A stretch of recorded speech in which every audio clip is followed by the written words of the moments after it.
तुमको अर्पित लाखों प्रणाम।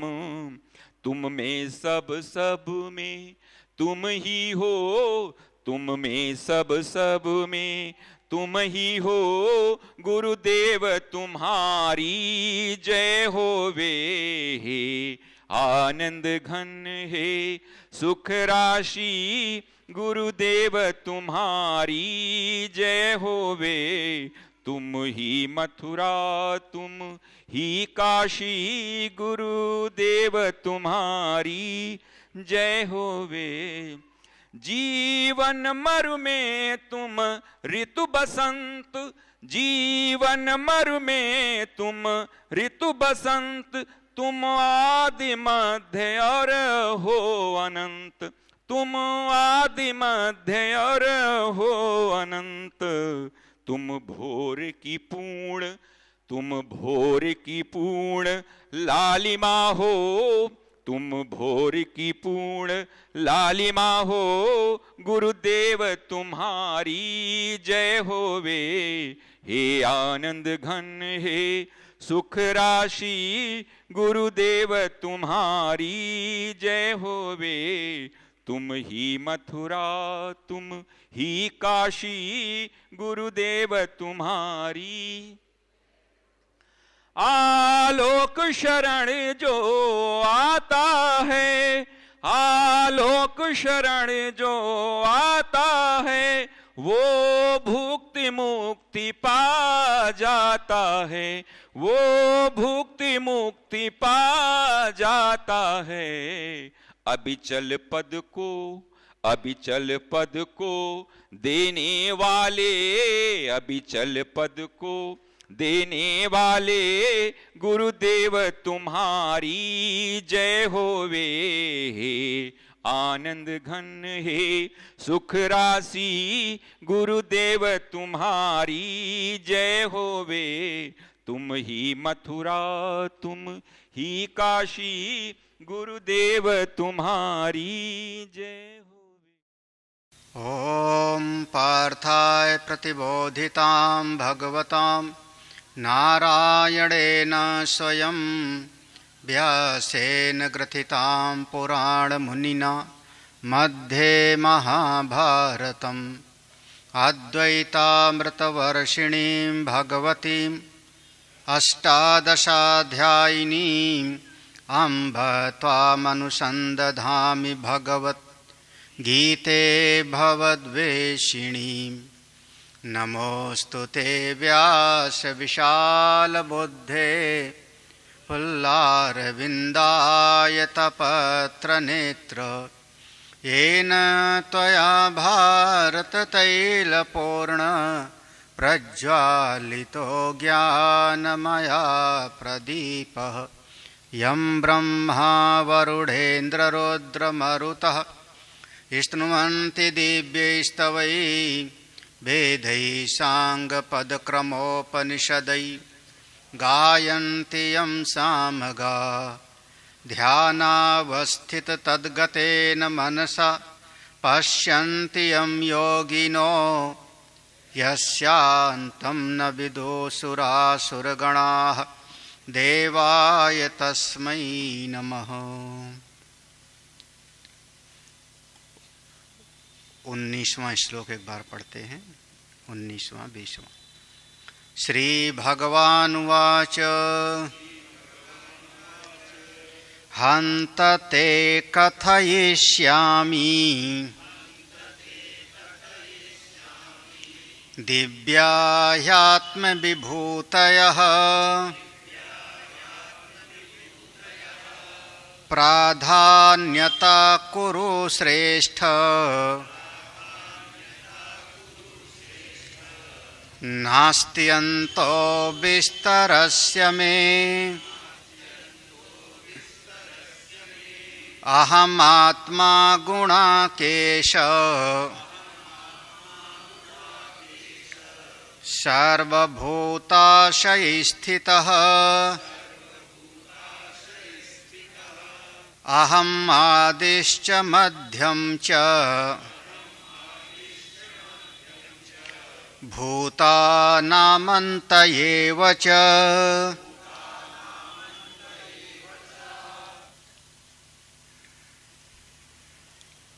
भगवान की जैसी करुणा कृपा अर्जुन को प्राप्त है, वैसी ही करुणा आप सबको प्राप्त हो। प्रभु आपको अपना समझें। अर्जुन, ते कथयिष्यामि, तुम्हारे लिए मैं आगे की बात बताने जा रहा हूं। जो तुमने पूछा था, क्या पूछा था, कहां कहां पर आपका चिंतन किया जा सकता है, इस सृष्टि में आपका कहां कहां पर दर्शन हो सकता है, तो जो मेरी दिव्य आत्म विभूतियां हैं, ऐश्वर्य है, वो मैं तुमको बताने जा रहा हूं, वो मैं तुमको बताता हूं।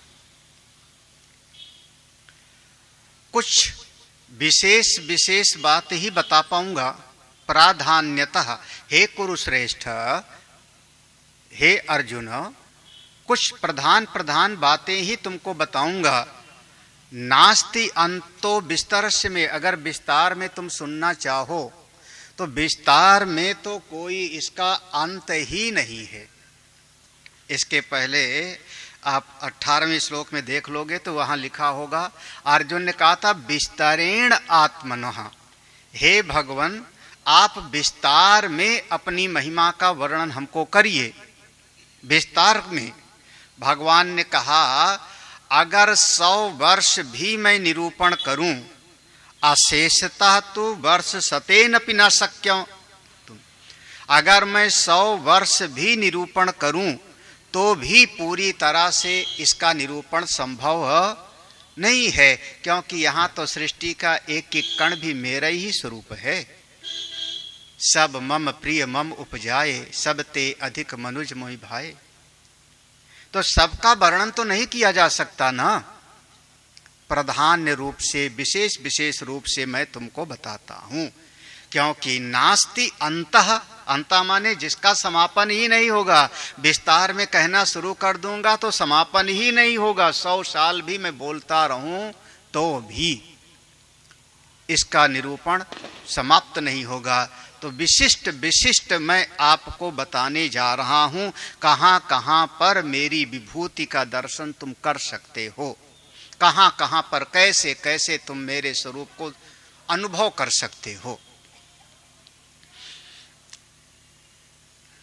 सारी सृष्टि परमात्मा की है। यहां का जितना भी नाम रूपात्मक जगत है, आज थोड़ा सा 2 बातें हैं। एक तो ये कि आज आप लोग कहानी सुनने में रुचि मत रखना, आज हम सीधे पढ़ाएंगे, क्योंकि हम मान के चल रहे हैं कि बहुत असली असली श्रोता यहां बैठे हैं। समझते नहीं, असली और फसली नहीं समझे। अरे वो एक बार अकबर कहीं जा रहे थे, रास्ते में 1-2 पड़े थे आदमी ऐसे निठल्ले। उन्होंने पूछा कौन है ये, तो उनके मंत्रियों ने कहा हुजूर ये आलसी हैं, कुछ करना नहीं चाहते। पूछा फिर खाना वाना कैसे मिलता होगा, बोले कोई दे देता होगा, नहीं भूखे पर आलसी हैं। अकबर ने कहा आज से नगर में डुगडुगी पिटाओ कि जितने आलसी लोग हैं सबको नगर की राजा की तरफ से भोजन दिया जाएगा। आलसी, क्योंकि आलसी लोग भूखे ना मरें तो उनके लिए राज्य की तरफ से व्यवस्था होगी। अब महाराज दूसरे दिन से आलसियों की संख्या बढ़ने लगी। अब इतनी बढ़ने लगी कि तीसरे दिन जब बिना कुछ किए ही खाने पीने को सब मिल रहा है तो आदमी मेहनत क्यों करे, क्यों खेत में हल चलावे, क्यों परिश्रम करे। महीने भर में तो इतने आलसी हो गए कि राजा का खजाना खाली होने लगा। उनका अब क्या करूं, अब क्या करूं, अब क्या करूं।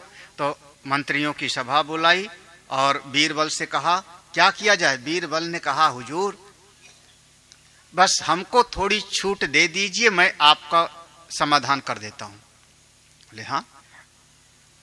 बीरबल ने सभी सेनापति वगैरह का सुनो, जितने आलसी हैं सबको उस बाड़े में इकट्ठा करो। एक कोई बहुत बड़ा स्टेडियम जैसा सभागृह है, वहां पर सबको इकट्ठा करो, वहां पर आज उनका भंडारा है, बढ़िया भोजन मिलेगा। अब वहां पर इकट्ठा हो गए सारे के सारे आलसी, आज कुछ विशेष भोजन मिलेगा, हलवा पूड़ी मिलेगा शायद। जब वहां सब इकट्ठे हो गए तो बीरबल पहले से तय किए थे 4-5 सांप ले आए थे सपेरों से उधार वो पिटारी में, और वहां जिनके दांतों तोड़े हुए थे लेकिन लोगों को पता नहीं था, और उस स्टेडियम में वो 4-5 सांप छोड़ दिया। वो जैसे सांप दौड़े चलने लगे, महाराज वो जितने वहां लेटे थे, कोई इधर पड़ा है कोई उधर पड़ा है, आलसी शिरोमणि, वो भागना शुरू किए। कोई इधर से उस दरवाजे से गया, कोई उस दरवाजे से गया महाराज, क्योंकि सांप दिखाई पड़े तो कौन वहां पर, हाँ, भागे सब। 5 रह गए वहां पर, फिर भी टस मस नहीं हुए 5। वो लेटे के लेटे थे, सांप आया बगल से इधर से उधर चला गया, वो लेटे के लेटे, बाकी सब। बीरबल ने कहा हुजूर ये 5 असली आलसी हैं और बाकी सब फसली थे। ये 5 को नगर की तरफ से, राजा की तरफ से व्यवस्था कर दो। तो आप लोग समझे ना, आज आप लोग कौन हो? हाँ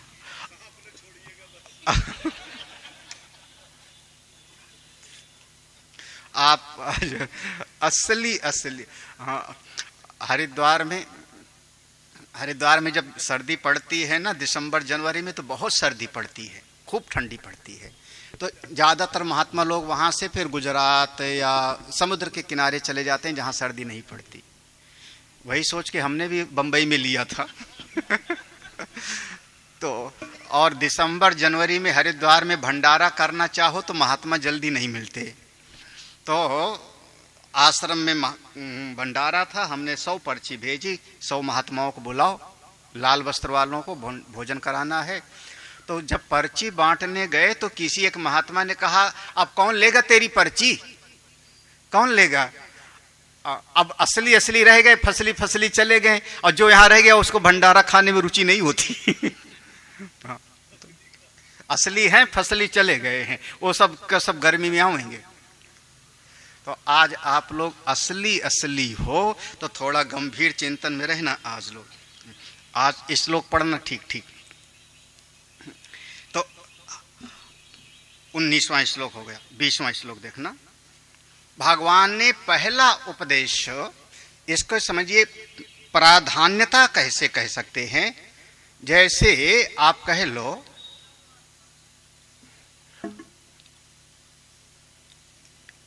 कोयले की खदान में जहां चारों तरफ कोयला ही कोयला है, वहीं पर एक हीरा भी तो मिल जाता है ना। कोयले की खदान में ही एक हीरा मिला, कैसे बदला उसका रूप, किस प्रकार से उसके जो गुण हैं, तत्व हैं, उसमें परिवर्तन हुआ हजारों साल में, लेकिन कोयले की खदान में ही मिला हमको हीरा। शायद किसी ने देखा होगा कोहिनूर हीरा इतना बड़ा है, हम देख आए हैं लेकिन छूने नहीं दिया था, ना फोटो खींचने दिया ना छूने दिया।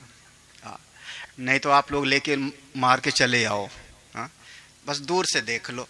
तो कोहिनूर हीरा भी अपने भारत में कोयला ही एक रूप में है। तो कोयले की खदान में एक हीरा हो गया, वास्तव में तत्वतः वो भी वही है, लेकिन अब बहुत कीमती हो गया। पहाड़ की तरफ में, पहाड़ में चले जाओ तो जो पहाड़ में पहाड़ियां हैं, चोटी हैं, उन्हीं में कहीं जो वह पहाड़ है, काला काला पत्थर है, उसी में सिरिश करके और एक द्रव बन जाता है, जिसको हम लोग शिलाजीत कहते हैं। शिलाजीत हो जाता है वहीं पर। आपके अपने ही इसी पृथ्वी माँ में कहीं पर नीली मिट्टी है, काली मिट्टी है, कहीं पर लाल मिट्टी है, और कहीं कहीं पर ऐसा एक बंजर जमीन होती है जहां पर नमक का अंश ज्यादा हो जाता है, नमकीन हो जाता है। तो ऐसे ही कहीं कहीं पर विशिष्टता प्रकट हो जाती है। और जहां जहां पर हम सब मनुष्य हैं, जितने आप बैठे हो सब मनुष्य हो, सब मनुष्य हो, लेकिन सबकी बुद्धि एक जैसे नहीं है। एक की बुद्धि भगवान की भक्ति से जुड़ी है, एक है संतत्व दृष्टि वाला, हम कहेंगे ये तो भगवान के स्वरूप हैं। और एक इसी दो पांव के पर चलने वाला शरीर ऐसा है जिसको हमने कहा ये तो कंस है या दुर्योधन है तो दो पांव पर चलने वाला। तो जहां जहां पर कोई विशिष्टता प्रकट होगी, समझना वहीं पर भगवान का स्वरूप देखो। जहां विशेषता दिखाई पड़े वहीं भगवान का स्वरूप है। अब हमारे आश्रम में गायें हैं। हाँ, अब उन गायों में एक गाय बहुत सीधी है, हाँ, एक गाय बहुत सीधी है महाराज, और दूसरी गाय है जो पास में जावे उसको सींग मारने के लिए तैयार। अब जो सींग मारने के लिए तैयार है उसमें है परमात्मा, परमात्मा उसमें भी है, लेकिन हम प्यार करने जाएंगे तो जो बहुत सीधी है उसको जाकर के पुचकारेंगे, क्योंकि सींग मारने वाले के पास जाओगे तो वो सींग मार देवेगी। तो उसमें हमने वो भावना का आवेश किया। ऐसे जहां जहां पर कोई विशिष्टता दिखाई पड़ती है, एक विशेष वहां पर बुद्धि, बल, शक्ति, ऐश्वर्य कुछ विशिष्ट दिखाई पड़ता है, वहीं पर भगवान का स्वरूप देख लो। प्राधान्यता, यही है प्रधान्यता। आपके शरीर में, पूरा शरीर में कितने अंग हैं? सिर से लेकर के पांव के नाखून तक डॉक्टर लोग तो कहते हैं 260 तो हड्डियां हैं। 260 ना, 206। हाँ, क्या तुम्हारा विषय है क्या बायो? हाँ चलो, 206 हड्डियां हैं। देखो शरीर में आंख है, कान है, नाक है, त्वचा है, नाखून है, 5 उंगलियां, 10 उंगलियां, लेकिन तिलक लगाना होगा तो कहां लगाओगे? हाँ, तिलक लगाना है तो कहां लगाओ? तिलक यहां नहीं लगाओगे, तिलक जांग में नहीं लगाओगे। कहां लगा रहे हो आप? आज्ञा चक्र पर, मस्तक पर, यहां पर तिलक लगा रहे हो। आप आशीर्वाद दे रहे हो तो कहां पर? यहां पर सिर पे हाथ रख करके आशीर्वाद दे रहे हो, पीठ पर हाथ रख करके आशीर्वाद दे रहे हो। तो ये शरीर में भी कोई एक अंग विशेष श्रेष्ठ है, सारे अंग उतना श्रेष्ठ नहीं है। हाँ, हाँ, है मेरा ही है, लेकिन भगवान का अनुभव कहां पर होगा? तो कहा हृदय रूपी गुफा में, हृदय में। अब हृदय कहां है? तो हमारे एक पूज्य संत त्यागमूर्ति जी थे वहां हरिद्वार में, उनको त्यागमूर्ति जी हम लोग कहते थे, गणेशानंदपुरी। बहुत विद्वान, हाँ, जीवन पर्यंत उनका बस स्वाध्याय में था। तो वो कहते थे, जब आप ये कहते हो कि मैं ये काम करूंगा, चलो मैं तुम्हारे साथ आ रहा हूं, तो जिस समय आप कहते हो मैं ये काम करूंगा, मैं तुम्हारे साथ हूं, तो उस समय हाथ कहां ले जाते हो अपना? मैं ये काम करूंगा ना, घबराओ मत, मैं तुम्हारे साथ हूं। तो जहां आप हाथ ले जाते हो वहीं पर आपका है हृदय। बड़ा आसानी तरीके से समझाया उन्होंने, बात आसानी से समझ में आ गई। वहां पर परमात्मा का अनुभव, परमात्मा है शरीर के एक एक कण में, पांव में भी, हाथ में भी, नाखून में भी, लेकिन अनुभव होता है केवल हमको हृदय में। वैसे ही प्राधान्यता, इस सारे जगत में जहां जहां कोई विशिष्ट चीज है वहीं पर परमात्मा का स्वरूप तुम देख लो। पेड़ भी सब एक जैसे नहीं होते, एक पेड़ ऐसा होता है जिसकी हम पूजा करते हैं। किसकी? पीपल, बरगद, आंवला। देखो आप पूजा करते हो ना, और अगर पीपल का पेड़ निकल आया तो उसको काटने में भी हमको डर लगेगा, नहीं हम नहीं काटेंगे, किसी दूसरे वाले से कटवाएंगे। एक पेड़ ऐसा होता है, देखो ये सात्विक है, इसमें हमने परमात्मा का स्वरूप देखा। आगे भगवान कहेंगे पीपल का वृक्ष मैं हूं। हाँ? एक पेड़ ऐसा होता है जो फूल भी देता है, फल भी देता है, फूल भी, फल भी, लकड़ी भी, छाया भी, सब कुछ देता है, बहुत गुणकारी होता है। महाराज उसको हम लगाएंगे, उसको पानी देंगे, खाद देंगे, उसकी सेवा करेंगे, कोई उस पेड़ को तोड़े ना।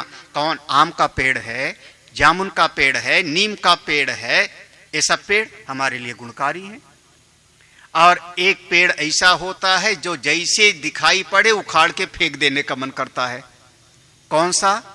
बाबुल का, कीकर का, बेर का, कांटे वाला पेड़। कुछ ऐसे पेड़ भी होते। तो सतगुणी हुआ, रजोगुणी हुआ और तमोगुणी।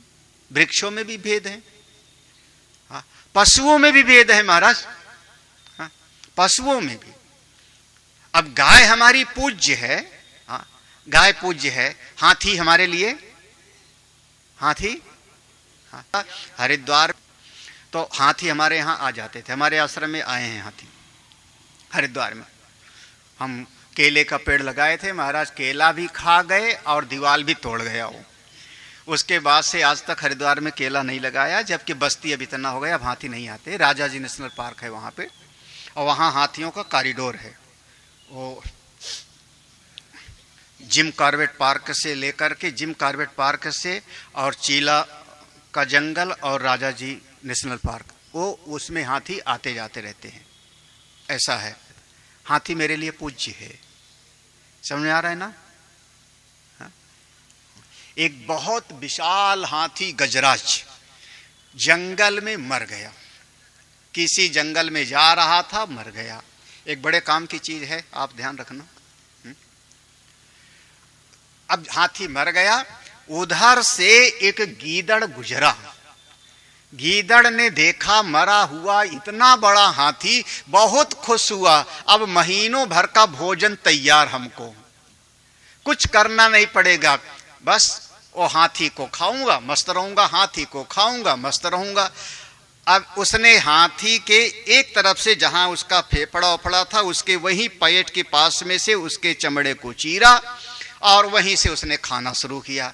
एक दिन थोड़ा खाया, 2 दिन खाया, जैसे जैसे जगह होता गया, वो अंदर, वो हाथी का ऊपर से हड्डी है और नीचे से वो खाता हुआ अंदर चला गया और धीरे धीरे हाथी के पेट के अंदर घुस के खाने लगा। महाराज अब 10-15 दिन बीत गया था, वो हाथी का शरीर जो है धीरे धीरे सड़ रहा था। एक दिन ऐसा जब अंदर वो घुस के खा रहा था गीदड़, इतने में कुछ हवा चला, आंधी चली, वो कुछ हिला और उसकी जो हड्डियां थी फसलियां वो टूटी और वो उसी में फंस गया। अब गिदड़ फंस गया, अब निकले कैसे उसमें से? हाँ, क्योंकि इतना बड़ा हाथी था और उसमें घुसा था, खा रहा था, जो छुए हो गया था उसमें फंस गया। अब क्या करे, क्या करे? बहुत गिदड़ बुद्धिमान था, वो पढ़ा लिखा था, पंचतंत्र की कहानी है। सामने से एक आदमी गुजरता दिखाई पड़ा रास्ते में, तो गीदड़ वहीं से बोला, दिखाई तो नहीं पड़ रहा था कि क्योंकि वो हाथी के पेट के अंदर है, ऊपर से जो है, तो गीदड़ बोलता है, मैं यहां रहने वाला यक्ष हूं, कोई अगर मेरा कहना माने तो उसको मैं 1 लाख की बात बताऊंगा, 1 लाख की बात बताऊंगा। वो आदमी को सुनाई पड़ा, कोई दिखाई तो नहीं पड़ा, आवाज सुनाई पड़ी, 1 लाख। तो पास में, हाँ हाँ, कहाँ? यक्ष भगवान बताओ क्या करूं? वो अंदर से, ये जो हाथी मरा पड़ा ना, इसके ऊपर 100 घड़े पानी डालो, फिर मैं तुमको 1 लाख की बात बताऊंगा।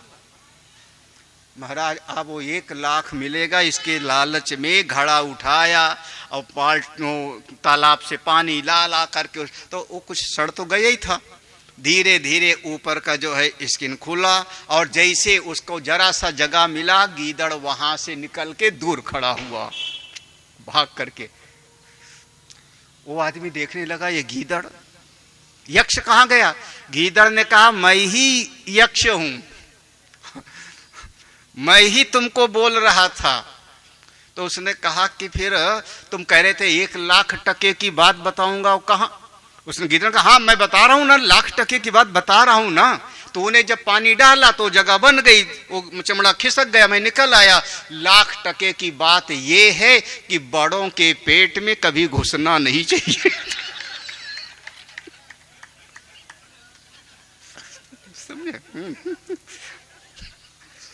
भाई तो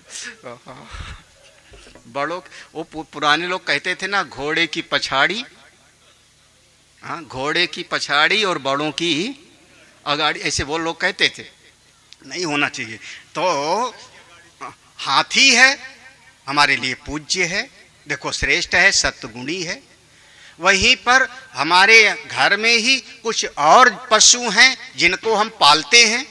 घोड़ा है, बकरी है, पालते हैं, उसको धूप आदि से बचावेंगे, खिलावेंगे पिलावेंगे। तमाम तरह के जानवर हैं, वो कौन हमारे लिए काम के हैं, रजोगुणी हैं। और ऐसे भी पशु हैं, देखो पशु में भी तीनों गुण आ जाएगा। ऐसे भी पशु हैं जो बिल्कुल तमोगुणी हैं, जिनको देख करके हम दूर दूर करते हैं, दूर हटो, दूर, इससे छू न जावे मेरा शरीर, बचने का प्रयास करते हो। तीन प्रकार का वहां पर हर चीज में तीन प्रकार का धन धान्य होता है, अनाज तीन प्रकार का होता है, सत्वगुणी, रजोगुणी। तो जो सत्वगुणी है उसमें मेरे स्वरूप को तुम देखो। तत्व दृष्टि से हूं मैं सब में, लेकिन सत्वगुणी चीज में मेरे स्वरूप को देखो। कैसे देखें? तो 20वां श्लोक ध्यान देना, बहुत बढ़िया है। ये मूल है उत्तम साधक के लिए। उत्तम साधक वो है, हे अर्जुन, गुणाकेश। ये अर्जुन के लिए संबोधन है। ऊपर के श्लोक में संबोधन था कुरुश्रेष्ठ, और इसमें संबोधन है गुणाकेश। गुणाकेश, इसमें संधि विच्छेद करो तो गुणा का धन ईश, ये होगा संधि विच्छेद। गुणा का धन ईश। गुणा का कहते हैं निद्रा को, गुणा का माने निद्रा। और निद्रा को जो जीत ले वे ईश, उसका स्वामी हो गया, निद्रा का स्वामी हो गया, उसको हम कहते हैं गुणाकेश। गुणा का धन ईश बराबर गुणाकेश। तो निद्रा विजयी, जो निद्रा को जीत ले वे, उसी का नाम होता है गुणाकेश। हमारे लक्ष्मण जी थे, अर्जुन के लिए शब्द आएगा। और दूसरा बहुत साधारण सा अर्थ है गुणाकेश, जिसके बाल थोड़ा घुंघराले होवे। अब आजकल तो शायद ब्यूटी पार्लर में घुंघराला बना देते हैं, है ना, वो गोल गोल सा, ऐसे गोल गोल सा, और किसी के होते हैं घुंघराले। तो घुंघराले बाल जिसके होवे उसको हम कहते हैं गुणाकेश। हे अर्जुन, हे गुणाकेश, हे निद्रा विजयी, सुनो, अहम आत्मा, मैं तो आत्मा हूं, मैं तो आत्मा हूं। कहां रहते हैं आप? सार्वभूताशय स्थितः, सभी प्राणियों के भीतर मैं निवास करता हूं। मैं आत्मा हूं और सारे प्राणियों के भीतर मेरा वास है। सर्वभूत माने सारे प्राणी, आशय माने उनका हृदय, सबके भीतर मेरा निवास स्थान है। सबके भीतर मैं रहता हूं, रहता सबके भीतर हूं, दृष्टा रूप से, साक्षी रूप से।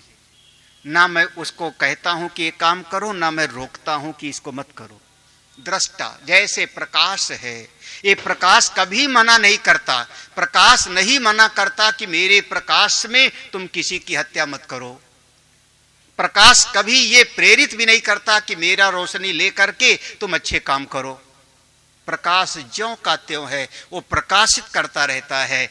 उसके प्रकाश में आप चाहे अच्छे कार्य करो और चाहे खराब काम करो। ठीक उसी प्रकार से सब कर परम प्रकाशक जोई, परमात्मा प्रकाश स्वरूप हैं, चेतन स्वरूप हैं, सबके भीतर निवास करते हैं। ना उनका किसी से विरोध है, ना उनका किसी से राग है।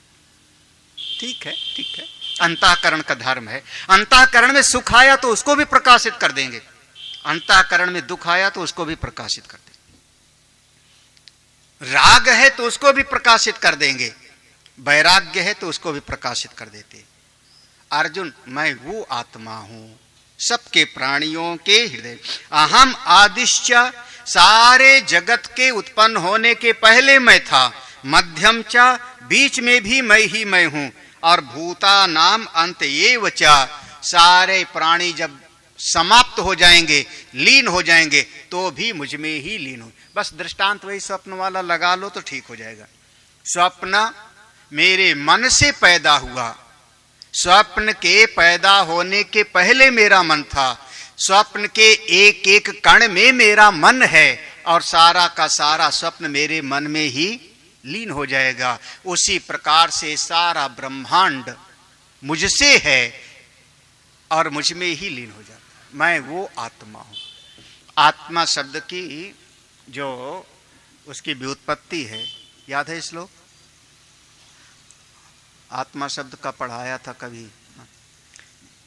यच्चाप्नोति यदादत्ते यच्चात्ति सर्वाणि यच्चापि संततो भावो तस्मात् आत्मेति कीर्त्यते। याद कर लेना।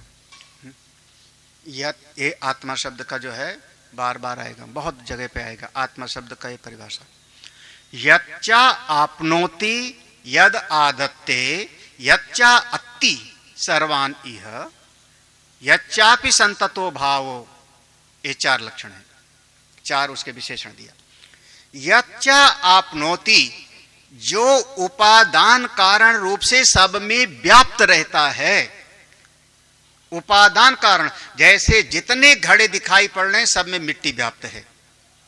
आप जितना शरीर बैठे हो यहां पर, जितने लोग बैठे हो, पुरुष स्त्री बालक वृद्ध युवा गोरा काला छोटा बड़ा जैसे बैठे हो, सब में मिट्टी तत्व व्याप्त है। पृथ्वी तत्व को छोड़ के आप अलग नहीं हो सकते। जल तत्व सब में व्याप्त है उपादान कारण रूप से। ऐसे सारे ब्रह्मांड में मैं उपादान कारण रूप से विराजमान हूं। यच्चा आपनोति, सब में व्याप्त। यत् आदत्ते, मेरे बगैर किसी की सत्ता नहीं रह सकती। चेतन को निकाल लो, सब समाप्त।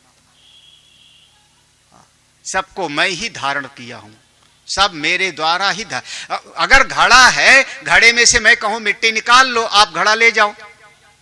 हाँ हाँ चलो, अंगूठी है सोना, मैं निकाल लूं और आप अंगूठी ले जाओ, क्या ले जाओगे? अगर उसको निकाल लें तो कुछ नहीं बचेगा। वही उसको धारित कर रहा है, वही उसको सत्ता दे रहा है और सबको अपने में समा लेता है। वही याचा अति, यहां पर अद भक्षणे धातु है। आद भक्षणे धातु, उसी से आत्मा शब्द बनता है, उसी से आत्मा शब्द बनेगा, उसी से सारे के सारे प्रत्यय लग के बनेगा। यच्चा अति, सब कुछ मुझ में ही समा जाता है। और यच्चापि संतता भावा, जिसका कभी भी अभाव नहीं है। ना सतो विद्यते भाव ना भाव विद्यते। ये श्लोक में पूछूंगा कल। तो यहां नहीं पूछूंगा, वहां पूछूंगा। तो ये अहम आत्मा, अर्जुन मैं वो आत्मा हूं, समस्त प्राणियों में मेरा वास है। आत्मा माने मूल सत्ता, चेतन, सच्चिदानंद, जो अभिन्न निमित्त उपादान कारण है, वो मैं सब में व्याप्त हूं। सबके पहले सब में हूं और सब मुझ में ही आके समा जाएगा। जो इसको जानता है वही जानता है। वैसे आत्मा का यही एक लक्षण है, यही एक लक्षण है, जन्माद्यस्यतः, यही मूल लक्षण है। यतो वा इमानि भूतानि जायन्ते येन जातानि जीवन्ति यत् प्रयन्त विविशन्तीति तद ब्रह्म तद विजिज्ञासस्व। यही आत्मा का लक्षण। जहां से जगत की उत्पत्ति हुई, जिससे जगत का अस्तित्व है और जिसमें जाकर के सब समा जाएगा, वो आत्मा है। केवल आत्मा शब्द बोलने से नहीं काम चलेगा कि मैं तो आत्मा हूं। आत्मा को समझना होगा। भगवान ने कहा अहम आत्मा। आत्मा का लक्षण जन्म मृत्यु से रहित, वृद्धि, आत्मा में कोई बढ़ोतरी नहीं है और आत्मा में कोई घटोतरी नहीं होती। आत्मा अनेक नहीं है, आत्मा एक है। जीव अनेक हैं, जीव अनेक हैं, अंतःकरण अनेक हैं, सबकी बुद्धि अलग अलग है, जीव अलग अलग हैं, आत्मा एक है, आत्मा एक है। ऐसे आत्म स्वरूप से मैं सब में हूं। जो ऐसा समझता है वो उत्तम भक्त है। अब इसके बाद इसको इतना संक्षेप में इतना ही समझ लो। इसके बाद भगवान के मन में आया, अगर ये जो उत्तम प्रकार का है सब इस प्रकार से कण कण में परमात्मा का दर्शन करने में समर्थ ना हो तो आगे श्लोक से शुरू कर दिया। अब यहां पर एक विचार और दिया जाता है कि जितनी भी चीजें हैं, उस विचार को देखो, बहुत बार सुना, जितनी भी नाम रूप की चीजें हैं उसमें 5 चीजें हैं, अस्ति, भाति, प्रिय, नाम और रूप। ये 5 चीजें हैं। माइक में भी, मेज में भी, खंभे में भी, पेड़, सब में 5 चीजें। पहली चीज तो उसमें अस्ति, आप कहते हो एक खंभा है, अस्ति। दूसरी चीज कहते हो ये खंभे को मैं देख रहा हूं, पेड़ को देख रहा हूं, जीव को देख रहा हूं, पशु पक्षी को देख रहा हूं, वो अपने आप को दिखा रहा है, प्रकाशित कर रहा है। भाति, और कोई भी वस्तु है किसी न किसी को प्रिय है, उसमें प्रियता का अंश है, तभी उसमें कीड़ा लग जाता है। खंभे में ना, दरवाजों में कीड़ा लग जाता है, लकड़ी में दीमक लग जाता है, उसको प्रिय है, वो किसी न किसी को प्रिय है। ये 3 चीज सब में है, अस्ति, भात, प्रिय, सब में, जड़ में भी और चेतन में भी, जड़ में भी चेतन में भी, सब में ये तीनों। एक ईंट पड़ी है, हमने कहा अस्ति, संभल के चलना, ईंट है सामने, अस्ति, वो देख रहा हूं मैं, ईंट अपने आप को प्रकाशित कर रहा ईंट, और वो भी किसी न किसी को प्रिय है। 2 चीज और, उसकी आकृति, उसको नाम और उसका नाम। आकृति को हमने कहा रूप, और उसका हमने व्यवहार के लिए रख दिया नाम। नाम रूप माया का अंश है, और तीनों अस्ति, भाति, प्रिय परमात्मा का स्वरूप है। जितना भी आपको दिखाई पड़े कहीं पर भी, एक पत्ता है, फूल है, पेड़ है, पशु है, मनुष्य है, उनके नाम और रूप को थोड़ा मन से किनारे करो, अस्ति, भाति, प्रिय की दृष्टि से देखो तो सब में नारायण दिखाई पड़ेंगे। परमात्मा का यही स्वरूप है, आत्मा का, अस्ति, भाति, प्रिय, अस्ति, भाति, प्रिय, सब में है, सब में है। नाम रूप अलग अलग है, व्यवहार अलग अलग है, नाम रूप को किनारे करो, तत्व की दृष्टि से देखो। सार्वभूताशय, सब प्राणियों में मैं, जो इसको जानता है वही जानता है। अब नहीं समझ में आया तो अगला 21वें श्लोक से भगवान बताना शुरू करेंगे, कहां कहां आप हमको देख सकते हो। पढ़ते हैं, आदित्यानामहं विष्णुः ज्योतिषां रविरंशुमान् मरीचिर्मरुतामस्मि नक्षत्राणामहं शशि वेदानां सामवेदोऽस्मि देवानामस्मि वासवः इंद्रियाणां मनश्चास्मि भूतानामस्मि चेतना।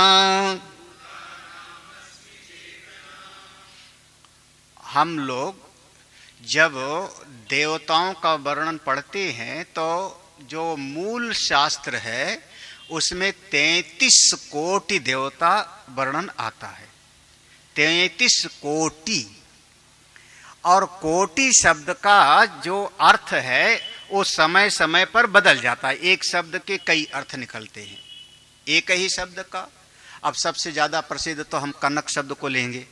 कनक शब्द का एक अर्थ धतूरा भी है, कनक शब्द का एक अर्थ सोना भी है, कनक शब्द का एक अर्थ गेहूं भी होता है। पंजाब की तरफ चले जाओ तो कनक शब्द का अर्थ गेहूं होता है। ऐसा व्यवहार में आप लोग समझ सकते हो, एक शब्द के कई कई अर्थ होते हैं। हाँ, हाँ, क्या कहूं, ये आदमी जो जा रहा है बहुत रागी है, समझ में आ रहा ना। माने रागी है, किसी से राग है और किसी से फिर उसका। आ जाओ, आज आपको रागी की रोटी खिलाते हैं। अब रागी शब्द का क्या दो अर्थ हो रहा है ना, दो अर्थ हो रहा है ना। हर शब्द के उस प्रसंग में क्या अर्थ होगा वो हमको देखना पड़ता है। इसको कहते हैं प्रसंग के अनुरूप देखना पड़ता है। कहने का मतलब क्या है वहां पर। तो जहां पर 33 कोटि देवता का वर्णन आया है, वहां उस प्रसंग में कोटि शब्द का अर्थ होता है प्रकार। कहीं कहीं पर कोटि का अर्थ करोड़ गिनती होगी, तो गिनती में हम उसको करोड़ कहेंगे, गिनती में करोड़ कहेंगे। लेकिन जहां देवताओं का वर्णन आ रहा है, वहां पर कोटि शब्द का अर्थ हुआ है प्रकार। 33 प्रकार के देवता, जिसमें गिन लो आप 12 आदित्य, 8 वसु, 11 रुद्र, 1 इंद्र और 1 प्रजापति। कितने हो गए? कुछ कम हो गए क्या? 12 आदित्य, 8 वसु, कितने हो गए? 11 रुद्र और 1 इंद्र और 1 प्रजापति। ये 33 कोटि माना गया। अब वो पूरा का पूरा देखो। आदित्या नाम अहम विष्णु। हम 12 आदित्य का नाम गिना देते। मित्र, वरुण, धाता, अक्ष, पूषण, विष्णु, विवस्वान, अर्यमा, त्वष्टा, ऐसे 12 आदित्य माने जाते हैं। तो आदित्या नाम अहम विष्णु, जो 12 आदित्य हैं, उनमें अगर तुम मेरी पूजा करना चाहो, मेरा भाव लाना चाहो, तो विष्णु को देखो। विष्णु मेरे ही स्वरूप हैं। लो, कौन कह रहे हैं? स्वयं परमात्मा, स्वयं नारायण कह रहे हैं। जो कण कण में व्याप्त हैं वो सच्चिदानंद ब्रह्म कृष्ण। 12 आदित्य में एक कश्यप ऋषि की पत्नी अदिति, अदिति से ये 12 पैदा हुए थे, तो उनका नाम पड़ गया आदित्य। अदिति के संतान होने के कारण वो आदित्य कहलाए। और सब देवता हैं, वो देवता हैं, तो उनमें भगवान विष्णु भी एक रूप में। वैसे कश्यप अदिति के पुत्र में के रूप में वामन भगवान भी बन के आए थे, वो भी आए थे अदिति के पुत्र के रूप में। लेकिन यहाँ 12 आदित्य यानी मैं विष्णु के रूप में हूँ। भगवान विष्णु की माँ का नाम अदिति, अगर कहना चाहो तो। हाँ, अब वो वाला विष्णु मत कह देना जो क्षीर सागर में शयन कर रहे हैं। हाँ, क्षीर सागर में शयन कर रहे हैं, लक्ष्मी सेवा कर रहे हैं, वो वाला नहीं। विष्णु एक देवता है, विष्णु एक देवता है। हाँ, कोई अभय कुमार तो नहीं बैठा यहाँ पे? हाँ, अभय कोई नहीं है यहाँ पे? है? Very good. वो भी अभय है, मैं भी अभय हूं। हाँ, दोनों अभय हैं कि नहीं? हाँ, हाँ, आपके नाम वाला भी कोई ना कोई मिल ही जाएगा। तो ऐसे ही ये 12 आदित्य में एक देवता हैं जिनका नाम है विष्णु। उनमें देखना चाहो तो मेरे स्वरूप को देखो। यहां से शुरू कर रहे हैं, अब आगे पूरा 2 दिन हमको यही सुनाना है। आदित्या नाम अहम विष्णु। ज्योतिषाम, जितना प्रकाश देने वाली चीजें हैं, ज्योतिषाम जो जो प्रकाश देने वाला चीज है, उस सब में तुमको हमारे स्वरूप को देखना हो तो अंशुमान, रवि ही अंशुमान, किरणों से व्याप्त प्रकाशित करने वाले, रश्मियां फैलाने वाले सूर्य के रूप में हमको देखो। सूर्य भगवान साक्षात देवता हैं। हम लोग सूर्य भगवान का साक्षात देवता मानते हैं। और आप एक चीज और समझना कि हम लोग पंचदेव उपासक हैं, 5 देवता की पूजा करते हैं। भगवान विष्णु आराध्य देवता हो गए, राम कृष्ण सब उसी में आ जाएंगे, हनुमान जी आदि, तो उनको हम वैष्णव कहते हैं। माँ भगवती की आराधना करने वाले हो गए तो शाक्त कहलाते हैं। गणेश जी की उपासना करने वाले गणपत्य कहलाते हैं। शिव जी की उपासना करने वाले शैव कहलाते हैं।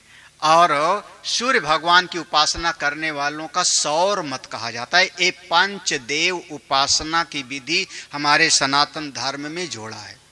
भगवान शंकराचार्य ने पूरे परिवार के साथ जोड़ा है कि हम सबको पंचदेव उपासना करना चाहिए। बस विशेषता मैं कहना यहां चाह रहा हूं कि पंचदेव उपासना में चारों उपास्य जो देव हैं उनके विग्रह को बनाया है। मां भगवती के विग्रह को बनाया, गणेश जी के स्वरूप को बनाया, भगवान विष्णु के स्वरूप को बनाया, शंकर जी के, चारों देवता के विग्रह को बनाया। लेकिन सूर्य भगवान की उपासना के लिए कोई विग्रह नहीं रखा जाता।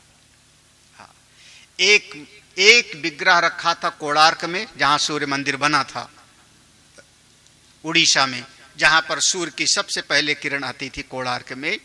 तो वो भी तोड़ दिया गया। वो विग्रह अब भुवनेश्वर के मंदिर में रखा हुआ है, अब वहां पर नहीं है, वो मंदिर टूट गया। नहीं, सूर्य भगवान का विग्रह हमने नहीं बनाया कहीं पर। सूर्य भगवान तो साक्षात प्रकट देवता हैं। रोज उनकी कृपा से मेरी श्वास चल रही है, उनकी कृपा से हमको जल मिल रहा है, उनकी कृपा से वनस्पतियां मिल रही हैं महाराज। तो सूर्य देवता मेरे साक्षात देवता हैं, तो उनकी हम साक्षात पूजा करते हैं। उनके विग्रह की जरूरत नहीं। तो आदित्या नाम अहम विष्णु ज्योतिषाम, जितना प्रकाश देने वाली चीजें हैं उनमें मैं सूर्य हूं। सूर्य को देखो तो एक बार प्रभु की याद आवे, एक बार प्रभु की। कभी ऐसा, अब आप लोग को तो शायद इतना ध्यान नहीं होगा, आजकल का समय बदल गया। पहले हम लोगों को जब यज्ञोपवीत संस्कार होता था तो पंडित जी लोग बहुत सारा नियम बताते थे। अब आजकल पता नहीं बताते हो कि नहीं, या बताते जाते तो बांच देते हैं, वो ध्यानवान रहता नहीं। पेड़ पे मत चढ़ना, डूबते सूरज को मत देखना, याद है ना, ऐसा लिखा है ना उसमें नियम सब बताए। कभी आप रास्ते में चले जा रहे हो और रास्ते में जाते जाते आपको लघुशंका लगी, आपने जनेऊ लगाया और जाके लघुशंका किया, वहां जल नहीं है, ऐसी परिस्थिति है कि वहां जल नहीं है। तो किया क्या, हमने पृथ्वी मां को स्पर्श करके और सूर्य देवता की तरफ हमने हाथ दिखा दिया, आप पवित्र हो गए। अब जनेऊ उतार सकते हो कान पर से। आपद धर्म, ये आपद धर्म है। वहां पर जल नहीं है आचमन करने के लिए, तब वहां पर हमने सूर्य देवता की तरफ दिखाया। सूर्य देवता सबसे ज्यादा पवित्र करने वाले हैं महाराज। हाँ, ये हमारे साक्षात देवता हैं। कम से कम 1 लोटा जल तो सूर्य देवता को देना चाहिए, आपका कुछ नुकसान नहीं होने वाला। 1 लोटा जल देने में कमी क्या है? कम से कम एक बात तो पक्का होगा, सवेरे उठना तो हो ही जाएगा ना। अगर सूर्य देवता को 1 लोटा जल चढ़ाते हो तो सवेरे जग तो जाओगी और भगवान की कृपा मिलेगी अपना अलग। मरीचिर मरुतामस्मि, लो मरु देवता। हुआ क्या, ये जो देवता और दैत्य थे ना, एक ही पिता के संतान हैं, एक ही पिता के, मां अलग अलग है। कश्यप ऋषि की एक पत्नी का नाम है अदिति और एक पत्नी का नाम है दिति, ये 2 पत्नियां। तो अदिति से जितने पैदा हो गए वो सब आदित्य कहलाए, देवता कहलाए। कश्यप की अदिति से संतान, दिति से जितने पैदा हुए वो सब दैत्य कहलाए। ये है वर्णन। अदिति माने अद्वैत बुद्धि और दिति माने द्वैत बुद्धि। जब अद्वैत भाव से देखोगे, सब में परमात्मा का भाव रखो देखोगे, तो भीतर सद्गुणों का सृजन होगा, अच्छे बनोगे। और द्वैत बुद्धि होगी, अपना पराया राग द्वेष बना के देखोगे तो संघर्ष होगा, समस्याएं पैदा होगी, आसुरी होगा। एक बार ऐसा घटना हुआ कि ये देवता लोगों से दैत्य पराजित हो गए। दिति को बड़ा कष्ट हुआ, दिति को, मेरे बच्चे हार गए, मेरे बच्चे पराजित हो गए। महाराज अपने बच्चों के लिए माताएं बहुत कुछ करती हैं। क्या करूं क्या करूं, कश्यप ऋषि से पूछा और कश्यप ऋषि ने कोई विधि बताया और दिति मां ने उस विधि के अनुसार आराधना करनी शुरू किया। समय के अनुसार दिति का गर्भ रहा। प्रयास ये था, पूरा प्रयोजन ये था कि मेरा जो बच्चा हो वो जा करके इतना वीर हो, दैत्यों की तरफ से युद्ध करे और जा करके देवताओं को पराजित कर दे। प्रयोजन ये था। ये पता लग गया और इंद्र उधर से विचार करने लगे, क्या करूं क्या करूं। अब दिति हैं, तपस्विनी हैं, अरे मेरे पिता कश्यप ऋषि की पत्नी है, साधारण नहीं है। अगर इनका बालक पैदा हो जाएगा, मेरा सौतेला भाई, और उधर हो जाएगा तो हम लोग पराजित हो जाएंगे। क्या करूं, मौका देखा, कैसे देखूं, कैसे करूं, क्या करूं। तो अब इंद्र छुप करके आए, महल में रहने लगे, घर में पिताजी की सेवा करते हैं। मौका देखते हैं कि कोई ऐसा मौका मिले जब दिति अशुद्ध हो, ठीक प्रकार से विधि का पालन में चूक जावे, ना कर रही हो, वही मौका बढ़िया। एक दिन वैसे दिति हर सवेरे से शाम तक पूरा विधि का पालन कर रही थी।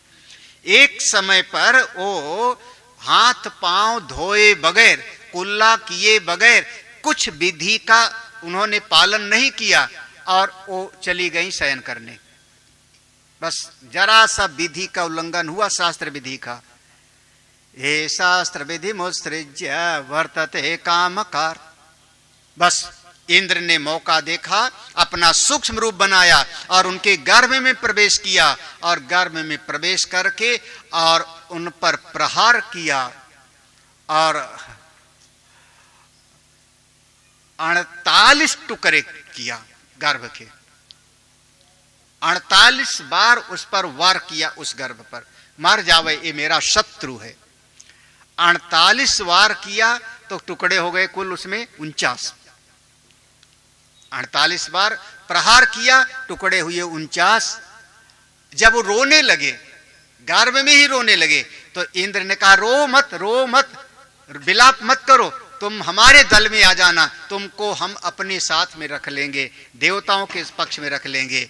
और तब से वो जब कहा रो मत, तो मां नाम हो गया मारुत। मां माने नहीं, रुत माने रोना। रो मत। ऐसे 49 भाई थे मरुतगण, जिनको देवताओं ने अपनी पार्टी में मिला लिया। दिति का जो मन का भाव था वो गड़बड़ हो गया, क्योंकि दिति तो चाहती थी कि युद्ध करे और जाके देवताओं को हराए, और देवताओं ने उनको अपनी तरफ मिला लिया। और ये 49 प्रकार के देवता, आप सुंदरकांड पढ़ते होंगे, जब हनुमान जी जला रहे थे लंका को, तो चले मरुत 49 है ना। तो वो जितने मरुतगण हैं, उन मरुतगणों में 49 मरुतों में अगर तुम मुझको देखना चाहो तो जो मरीचि नाम का मरुत है, उसमें मेरे बल का, मेरे ऐश्वर्य की झलक देख सकते हो। उसमें तुम मुझको समझो। देखो, मरीचिर मरुताम अस्मि नक्षत्राणाम अहम। अब ये जितने नक्षत्र हैं, कितने आकाश में नक्षत्र हैं, छोटा छोटा टिमटिमाने वाला, बड़ा बड़ा टिमटिमाने वाला, दिन रात चमकने वाला, जितने दिखाई पड़ते हैं, इनमें अगर तुम हमको देखना चाहो तो जो शीतल, और जिसके हम लोग तो ऐसा मानते हैं कि चंद्रमा में अमृत का वास है। अभी अभी गई है एक पूर्णिमा, हाँ, रखा था खीर उर की नहीं रखा था, खा भी लिया, अमर हो गए। फिर तो जब जो खीर खाए हो अमर हो गए, अब क्या करना फिर तो। हा?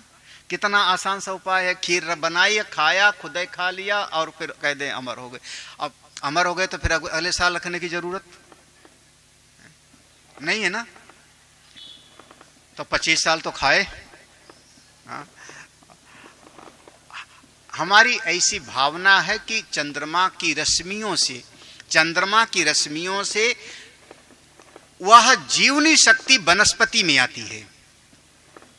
जो वनस्पति हमको पोषण कर रही है, जिस वनस्पति को हम खाते, ये देखो मांसाहारी भी वनस्पति ही खा रहा है। हाँ, मांसाहार करने वाला भी वनस्पति ही खा रहा है। आप थोड़ा गहराई से विचार करो ना। बस ये तरीका है कि हमने साग भाजी खाया और हमारा शरीर उसको जाकर के उस रूप में बदलता है, बनाता है। उसी साग भाजी को हिरण ने खाया, हिरण ने खाया, खरगोश ने खाया, वो उसी साग भाजी को उसने खाया, वनस्पति को, और उसके शरीर में वो मांस के रूप में बन गया और सीधे सीधे उस प्रोटीन मांस को मांसाहारी खा लेता है। बस इतना सा है। इसीलिए मांसाहार जो जीव होते हैं अब्बाई वाले, उनकी आंतें छोटी होती है। हमारी शाकाहारी लोगों को ज्यादा पचाना पड़ता है तो हमारी आंतें बड़ी होगी और मांसाहारी वाले का आंतें छोटी होंगी। हम लोगों को चबाना पड़ता है। मांसाहार वाला जितने प्राणी है मांसाहार चबाते नहीं, केवल काटो और निगल लो, टुकड़ा काटो मांस का निकल लो। लेकिन है वो वनस्पतियां ही, बस ये है कि उस फॉर्म में है। हाँ, चंद्रमा को देखो, चंद्रमा को देखो तो तुमको मेरी याद आ जावे। मैं नक्षत्रों में चंद्रमा हूं जिसके कारण जीव नहीं सकती। अरे कम से कम इतना तो हो कि हम लोग पहले जो पति पाले वही नरेशा, जहां बसे वही सुंदर। ऐसा एक गांव की कहावत थी, जो हमारे जीवन का पालन पोषण करता है महाराज वही सब कुछ है। हाँ, कम से कम वहां पर अभिमान नहीं दिखाना चाहिए। हाँ, हाँ। माता पिता हमारे लिए जो है इतना परिश्रम करते हैं, 25 साल तक पाला पोसा। हाँ, हमारी ये प्रकृति हमको पाल पोस रही, परमात्मा की कृपा से मिल रहे। तो जो हमारे जीवन के लिए कुछ कर रहा है उसके प्रति मेरी कृतज्ञता का भाव होना चाहिए। हम लोग तो चंद्रमा के लिए बहुत ऋणी हैं और चंद्रमा, हम लोग चंद्रमा के हिसाब से ही हमारा पूर्णमासी होगा, अमावस्या होगा। व्रत भी रखोगे तो चंद्रमा से हमारा पूरा चलता है, पूरा तिथि नक्षत्र। आपको एकादशी रहना हो, प्रदोष रहना हो, सब हमारा चंद्रमा से ही तिथियां। चंद्रमा में आप ईश्वर का भाव रख सकते हो। वेदा नाम साम वेदो अस्मि, चारों वेदों में 4 वेद और 4 उपवेद, 4 मुख्य वेद ऋग्वेद, यजुर्वेद, सामवेद, अथर्ववेद, 4 उपवेद गांधर्व वेद, आयुर्वेद, धनुर्वेद, अर्थशास्त्र। ये 4 उपवेद, सब में वेदों में अगर तुम मुझको देखना चाहो तो सामवेद मैं हूं। सामवेद गायन प्रधान है, सामवेद की ऋचाओं का गायन किया जा सकता है। और कहते हैं संगीत भगवान का सहोदर भाई है।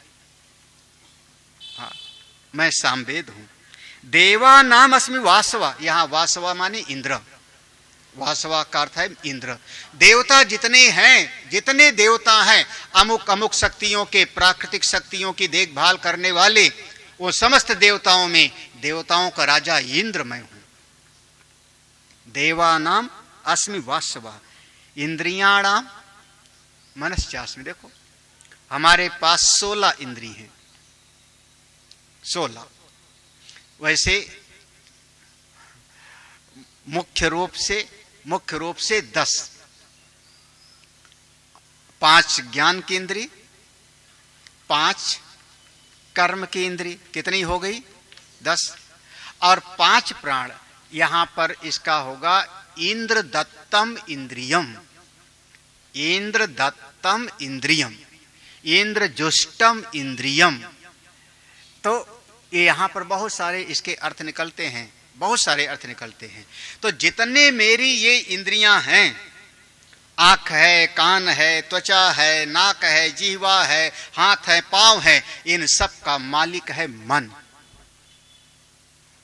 मन भी हमारी एक इंद्री है। मन भी, मनसष्ठान इंद्रियाणि प्रकृतिस्थानि कर्षति, मन भी एक इंद्री है। इंद्रियों में अगर तुमको देखना है तो सबसे ज्यादा आप सारी शक्तियां आप देखोगे तो मन में है महाराज। मन के हारे हार है, मन के जीते। कभी आपकी संकल्प शक्ति कमजोर नहीं होनी चाहिए। हाथ क्या है? हाँ, हाथ पांव में बहुत शक्ति हो, मन कमजोर हो, मन कमजोर हो, अगर कहेंगे डिप्रेशन का शिकार हो गया, अवसादग्रस्त हो गया। क्यों? मन कमजोर है। हाथ पांव में शक्ति है, आंख में शक्ति है, देखता है, लेकिन अब मन कमजोर। असली चीज, अब अगर मन में मजबूती है ना, तो यही हाथ में आप इससे 50 किलो वजन उठा लेते हो। कई बार अभी एक छोटी सी बच्ची को, वो कौन सा होता है, ताइक्वांडो, जिसमें हाथ नहीं लगता ना, कोई है उसमें हाथ से नहीं लगता, पांव से लड़ते हैं, पैर से चलता है ना, ऐसा है। उसमें उसको गोल्ड मेडल मिला, तो हमको फोन किया तो हमने उसको आशीर्वाद दिया। ये जितना लड़ाई उड़ाई वाले हैं, उनके मन की शक्ति कितनी मजबूत है महाराज। कई बार हाथ में चोट लग गया, हाथ कमजोर हो गया, उसके बाद भी वो मानसिक रूप से लड़ते रहते हैं। तो मन कभी कमजोर नहीं होना चाहिए। आपको उपनिषद का मंत्र आप रट लो, मन एव मनुष्याणाम कारणम बंध मोक्षयो। मन ही हमारे बंधन का कारण, मन ही सुख मोक्ष का कारण, मन ही सुख का कारण, मन ही दुख का कारण, सब का कारण। मन सो गया तो आप सो गए, मन जग गया तो आप जग गए, मन प्रसन्न है तो आप आनंद में हो, मन थोड़ा कोई निगेटिव बात सोच ले तो आप दुखी हो। बस सब खेल ये मनी राम का ही सारा खेल है, सारा खेल मनी राम का है। इंद्रो माया भी पुरूपयते, और कुछ नहीं महाराज। हाँ, सब मन का। इस मन को देखना चाहो तो इसमें मेरी शक्ति प्रकट हो रही है। मैं चेतन हूं, सबके भीतर हूं, मेरी शक्ति, बल, ऐश्वर्य सब मन के भीतर प्रकट हो रहा है।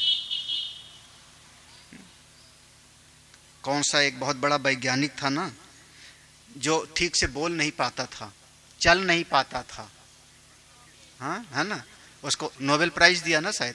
ब्लैक होल की थ्योरी थी उसकी, ब्लैक होल पर रिसर्च थी, उसको नोबेल प्राइज मिला। अपने इंडिया में आया, एक बार यहाँ इंडिया में आया था, लेक्चर दिया था सिंथेसाइजर से। तो मन की शक्ति है, मन अच्छा रखना है, और मन को अच्छा रखने के लिए सबसे बढ़िया उपाय है सत्संग। हमको तो और कोई चीज दिखाई नहीं पड़ती। सत्संग और शास्त्र ये आपके मन को अच्छा बनाते हैं।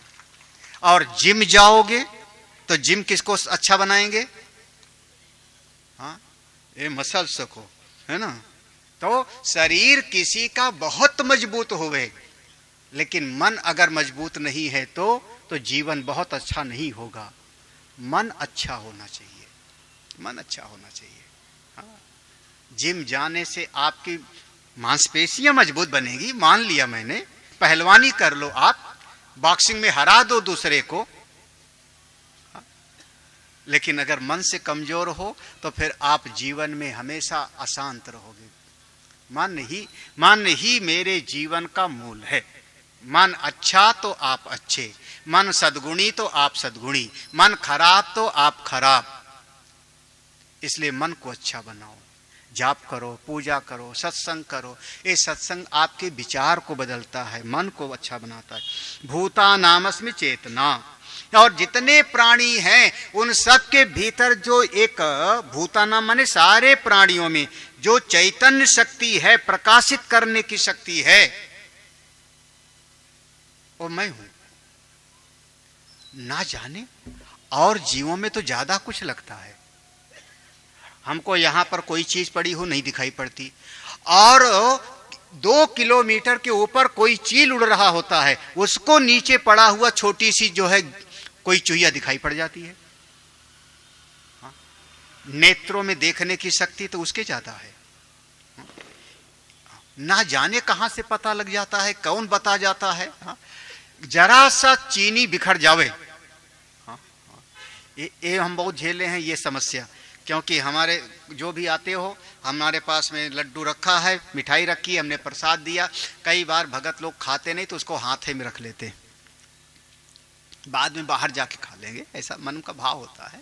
हाथ में रखे, अब 2-4 मिनट रखे हैं तो धीरे धीरे 2-4 दाने उसमें चूरा, हाँ, वहीं गिरा देते हैं। बाद में फिर एक विशेष जीवों का भंडारा होता है।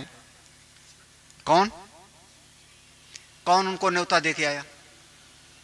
कैसे उनको पता लग गया? वहां पर चीनी गिरी हुई है, चींटी को पता कैसे लगा? कैसे पता लगा? उसके भीतर भी एक चेतना शक्ति ही है। वही ना, एक मधुमक्खी है, अमुक फूल से ही पराग लेना है, पत्ती पर नहीं बैठना है। और ऐसा माना जाता है कि वो जो मधुमक्खी होती है, फूल के ऊपर जब जाती है तो अपने पंखों से खूब तेजी से उस पर घू घू करती है, पंख हिलाती है। जैसे आप मथते हो, दही मथते हो, तो जब वो पंख हिलाती है तो वो उसके भीतर का पराग आ जाता है तो लेकर आती है। उसको कैसे पता लग जाता है कि इसमें से पराग निकलेगा? हाँ? कैसे? हाँ? आप लोग कम से कम हिंदू धर्म में पैदा हुए हो, इतना तो भगवान को, हे प्रभु आप बड़ी कृपा है। हम अगर मर भी गए तो परिवार वाले हमारे शरीर को या तो जमीन में गाड़ देंगे या जला देंगे, यही ना? या तो भू समाधि, महात्मा है तो भू समाधि, और आप लोग हो तो अग्नि समाधि, जला दिया। एक लुटिया में आ जाओगे, है ना? वो लुटिया भी महाराज कोई रखने नहीं देगा अपने पास में।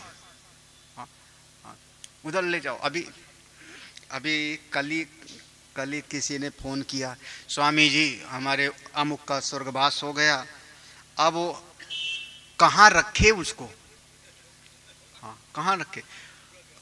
हमने कहा वहीं शमशान में। बोले वो लोग रखने नहीं दे रहे हैं वहाँ पे, वहाँ लाकर नहीं रखने नहीं दे रहे हैं। तो हमने कहा फिर मंदिर में रख दो, क्योंकि मंदिर में तुम कथा कीर्तन कराते हो, वहाँ रखो। तो मंदिर में भी नहीं रखने दिया। नहीं यहाँ नहीं रखो। कितना हम ऐसे अशुभ हो गए बताओ। आज सब लोग स्वागत कर रहे हैं, उसके बाद कोई, हाँ? तो घर के सामने, हमने कहा घर के सामने कहीं पर, तो कहा कहाँ? गाड़ी में रख दूं स्वामी जी, अपनी गाड़ी की डिक्की में। गाड़ी की डिक्की में रख दूं? हमने कहा गाड़ी की डिक्की में भी रख दो, कोई बात नहीं, लेकिन पंडित जी से पूछ लो, पंडित जी से पूछो। हाँ, और मान लो गाड़ी की डिक्की में रखा और कोई गड़बड़ हो जाए घर में, तो कहेंगे पितृदोष शुरू, यही ना? पितृदोष शुरू। बताओ अब क्या करें? हमने कहा भैया ऐसा करो, गाड़ी की डिक्की में दिन में रखो, रात में चुपके से वहीं पार्क में कोई पेड़ ओड़ होगा उसके ऊपर छुपा देना, छुपा देना, और जब हरिद्वार लेके जाना तो उनको वहां पे प्रवाहित कर देना। ऐसे कर दे। अब उपाय बता दिया, पता नहीं क्या किया हो, अब फिर फोन आएगा तो बताएंगे। मतलब हम लोग ऐसे हो गए कि एक लुटिया में आए तो कोई पूछता भी नहीं। कीमत किसकी है? आप में जो चेतन है उसी की कीमत है। हाँ, जब तक आपकी सांस चल रही है तब तक आपकी कदर है। लोग आपको पूछ रहे हैं हाल चाल, नमस्ते। जिस दिन वो गया ना, अंतिम नमस्ते। फिर महाराज अपने ही लोग, अपने ही घर के लोग जिनको हमने पाला पोसा, वही कपार फोड़ते हैं, कपाल क्रिया करते हैं। तो भूता नाम अस्मि चेतना, आपके भीतर जो चैतन्य है, जो देख रहे हो, जो सुन रहे हो, किसकी शक्ति से सुन रहे हो? वही परमात्मा का स्वरूप है ना। देखो, पहचानो ना, किसकी शक्ति से। बल्ब जल रहा है तो कहीं ना कहीं पावर हाउस होगा, कहीं ना कहीं पावर हाउस से बिजली आ रही है ना? हमारा हाथ हिल रहा है, हमारी उंगलियां काम कर रही हैं, कोई भीतर चेतन है, कोई चेतन है। भूता नाम अस्मि चेतना। एक श्लोक तो और पढ़ लेते हैं।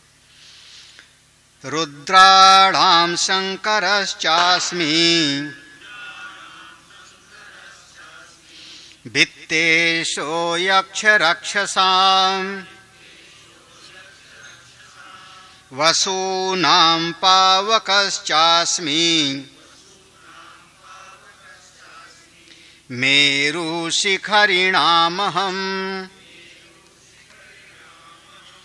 पुरोधसां च मुख्यं माम् विद्धि पार्थ बृहस्पतिम् सेनानीनामहं स्कन्दः सरसामस्मि सागरः। 11 रुद्र हैं, भाव पिंगल इत्यादि।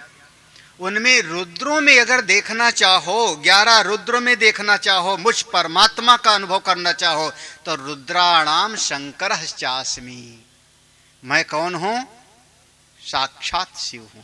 अब बताओ, भगवान नारायण में, परमात्मा में और शिव में भेद कहां है? शिव द्रोही मम दास कहावे, ते नर मोहि सपने हु नहीं आवे। तो शिव जी भगवान की आराधना करते हैं और भगवान शिव की आराधना करते हैं, क्योंकि दोनों एक ही हो, अलग अलग नहीं हो।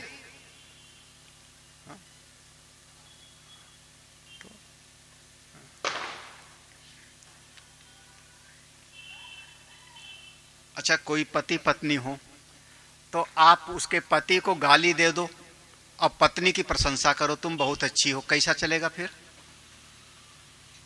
हाँ, चलेगा? अच्छा, पत्नी को दो और कटु शब्द बोल दो, पति की प्रशंसा करो तो? अरे महाराज, दोनों एक ही हैं। हाँ? वो पुरानी कहावत है, इनकी लड़ाई के बीच में मत पड़ो। हाँ? वो दोनों लड़ते हैं, कल फिर एक हो जाएंगे, तुम्हारी थूतू हो जाएगी। हाँ? मत पढ़ो। अजाजुद्धे ऋषि श्राद्धे दंपति कलहे मत पढ़। हाँ? तो शिव अगर हैं, वो मेरा ही स्वरूप, मैं ही हूं। रुद्राणाम शंकरश्चास्मि। हाँ? 11 रुद्र माने जाते हैं, 11 रुद्र, उनमें भगवान शिव के रूप में परमात्मा है। इनका एक और नाम आ गया, ऐसे नाम आते रहेंगे। एक बहुत बड़े ऋषि थे, मुनि, जिनका नाम था विश्रवा। उनकी 3 पत्नियां थीं। उनकी 3 पत्नियों का जिक्र आता है। एक बड़ी पत्नी मझली का नाम कैकसी बड़ा प्रसिद्ध है, कैकसी, और छोटी 3। तो जो कैकसी थी मझली, उसके 2 पुत्र और 1 कन्या पैदा हुई थी, जिसका नाम सब लोग जानते हो। कौन? रावण, कुंभकर्ण, और जो कन्या हुई हो सूपनखा रावण कई बहिनी दुष्ट हृदय। हाँ, मझली से कैकसी के पुत्र थे। और जो सबसे छोटी थी, उससे विभीषण पैदा हुए थे। ये सब विश्रवा के ही 3 पत्नी। अब हिसाब लगाओ, उधर दशरथ महाराज की भी 3 पत्नी, इधर विश्रवा की भी 3 पत्नी। जो बड़ी पत्नी थी विश्रवा की, उससे एक बालक का जन्म हुआ, बहुत श्रेष्ठ बालक का जन्म हुआ, विद्वान था। उसका नाम रखा, विश्रवा के पुत्र हैं तो वैश्रवण। विश्रवा के पुत्र होने के कारण उनका नाम रख दिया वैश्रवण। जैसे वसुदेव के पुत्र हैं तो वासुदेव श्री कृष्ण, उनका नाम हो गया वैश्रवण। देवताओं ने देखा ये बहुत अच्छे हैं, बुद्धिमान हैं। क्या बुद्धिमानी है इनमें कि एक खर्चा करने में इनको ज्यादा मजा नहीं आता, इकट्ठा करने में मजा आता है। हाँ, इकट्ठा करने में। हम हमेशा कहते हैं समिति का कोषाध्यक्ष ऐसे होना चाहिए, वैश्रवण के जैसे। संस्था का अनिल हमारे कहाँ है, भूल गए। हाँ, कोषाध्यक्ष हमारा चंद्र सिंह नेगी नहीं है, यहाँ पे होंगे कहीं। हाँ, ऐसे होना चाहिए बिल्कुल वैश्रवण के जैसे। आवे पैसा आवे और खर्चा ना होवे। तब इनकी इस क्वालिटी को देख करके देवताओं ने इनको अपना खजांची बना दिया और देवताओं के हो गए कोषा अध्यक्ष। क्या हो गए? कोषा। हाँ, हाँ। अब एक नाम हो गया धनेश, धन के स्वामी। वित्तेश, यहां पर जो शब्द है वित्तेशो यक्ष रक्षसाम, इनका एक नाम वित्तेश। और एक पद नाम सब लोग जानते हो, कुबेर। कुबेर नाम थोड़ा गड़बड़ है। कुबेर इसलिए कि इनकी पीठ पर थोड़ा कुबड़ निकल आया था, पीठ पर कुबड़। और जो कुबड़ निकल आया था तो चलते थे तो ऐसे थोड़ा चलते थे कुबड़ के कारण, थोड़ा, जैसे भागवत में कुब्जा का नाम आता है, तो कुबड़ के कारण थोड़ा चलते थे, तो लोग ऐसे प्यार में कहने लगे कुबेर कुबेर। कुबेर इनका एक पद नाम है। एक गड़बड़ी हो गई इनके जीवन में। गड़बड़ी क्या हुई थी कि जब भगवान शंकर जी का विवाह हो रहा था, भगवान शंकर जी के मित्र हैं, भगवान शंकर जी ने कहा, जब वो गरुण आए थे तो मैं जा रहा था कुबेर के यहाँ, मित्र के यहाँ, कुबेर के मित्र हैं, भगवान शंकर जी का विवाह हो रहा था। माँ पार्वती जी बगल में बैठी थी। अब पंडित जी सब पढ़ रहे हैं, बृहस्पति आदि देवता मंत्र पढ़ रहे हैं, सारे देवता शुक्राचार्य और सारे इकट्ठे हैं। महाराज ये बार बार कनखियों से वो माँ पार्वती जी को देखें, बार बार देखें। हाँ देखो, भाव समझना। अब क्यों देख रहे हैं, ये भगवान शंकर जी समझते हैं, भगवान शंकर जी समझते हैं, लेकिन पार्वती जी को लगा कि ये हमको घूर रहा है, घूर रहा है मुझको। और इतना गुस्सा आया, पार्वती जी ने वहीं से इशारा किया, जा तेरी आंख फूट जावे। बेचारे की एक आंख फूट गई, एक आंख फूट गई। तब से हमारे ये जो वित्तेश हैं, वैश्रवण हैं, कुबेर हैं, उनको एक आंख वाला माना, एकाक्षी। भगवान शंकर जी ने डांटा, उनका पार्वती समझती नहीं हो तुम, अरे वो तुम्हारा रूप नहीं देख रहे हैं, वो ये समझ रहे हैं कि वो दोनों, हम दोनों मित्र हैं ना, कुबेर और मैं मित्र हूं, वो मेरे मित्र हैं। तो ये कह रहे हैं, मन में उनके भाव आ रहा है कि इन्होंने कितनी भारी तपस्या किया होगा कि भगवान शिव इनको अपना बना रहे हैं, मैं भी ऐसी साधना क्यों ना करूं। भाव तो उनका ये था, और तुमने थोड़ा गलत भाव समझ लिया। लेकिन तब से बेचारे एक आंख वाले हैं, और एक आंख वाला खजांची होना चाहिए। हाँ, एक आंख माने वही ना, आवे आवे आवे आवे और जावे ना। हाँ, ये विश्रवा के पुत्र हैं, इनकी कहानी और फिर कभी सुना देंगे। इन्होंने ही लंका नगर को बसाया था। लंका के स्वामी कुबेर थे, सोने की लंका। रावण ने कुछ नहीं किया था, रावण तो छीन झपट लिया था, विमान भी इन्हीं का था महाराज। हाँ, वो प्रसंग अलग है। हाँ, वसु नाम पावकश्चास्मि। हाँ, जो 8 वसु होते हैं, 8 वसुओं में एक प्रधान, इसको कहते हैं अष्टदिक्पाल, इसके स्वामी हैं, देवता हैं, दिशाओं के स्वामी माने जाते हैं। दिशाओं, वैसे हम 10 दिशा मानते हैं, 4 पूरब पश्चिम उत्तर दक्षिण मुख्य, चारों कोने, आग्नेय वायव्य नैऋत्य ईशान, 4 कोने। ऊपर नीचे गिना लेते हैं तो 10 हो जाता है, नहीं तो 4 दिशाएं और 4 कोने, 8 दिशाओं के स्वामी, 8 दिक्पाल ये वसु को जिम्मेदारी सौंपी गई है। जिसमें एक वसु जो बहुत अच्छे थे,